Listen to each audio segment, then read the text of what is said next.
Okay, the idea to start 96 Bitter Beans was right after I had lost communication with the CKY guys.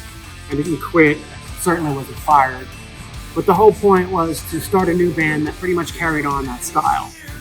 And at first, first thing that happened was a guy named Dave Sudak came to me and was A&R for Esoteric Guitars.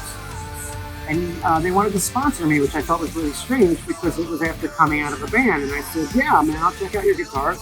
And they happened to be really, really, really cool guitars, better than I would have expected coming out of nowhere. And Dave Sudak said, you got to meet this player named Ken Hunter. And I was like, okay, well, introduce us. So he introduced us, and amazing guy, really amazing at filming on his phone. And it worked out. And the first thing that we did was, since the 20th anniversary of Foreign Objects, which is another band that I was doing, was coming up, and I wanted to do an album to celebrate the 20th anniversary of that band that I started when I was 18, like 1995 or something. So we did that. It was called Galactic Prey. And then we went into rock and roll mode, CKY mode. That style, continuing that style where I had left off with Carver City, and we started writing songs.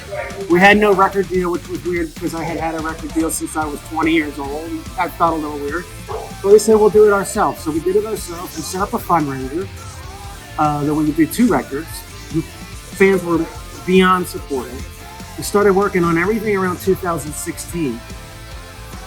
Our first album came out specifically for the people that had contributed to the campaign, and that album was called Campaign, CAMPPAIN. Really, really fucking clever. So we did that, plus got probably 20 or 30 other songs that were covers, and people had requested they'd send us their songs and we'd record them, or they'd send us rough demos of their songs and we would make them better or whatever.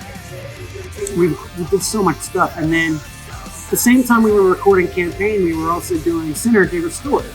So this album goes all the way back to 2016.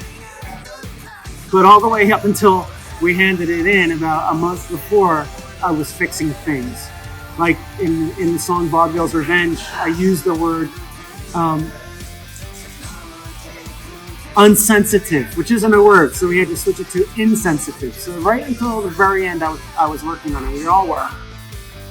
So that was what the whole point of 96 was about. And then, of course, Nuclear Blast found out about us. The Campaign album was really successful. And after COVID cleared out all that stuff, we all waited patiently, and now it's on its way to you.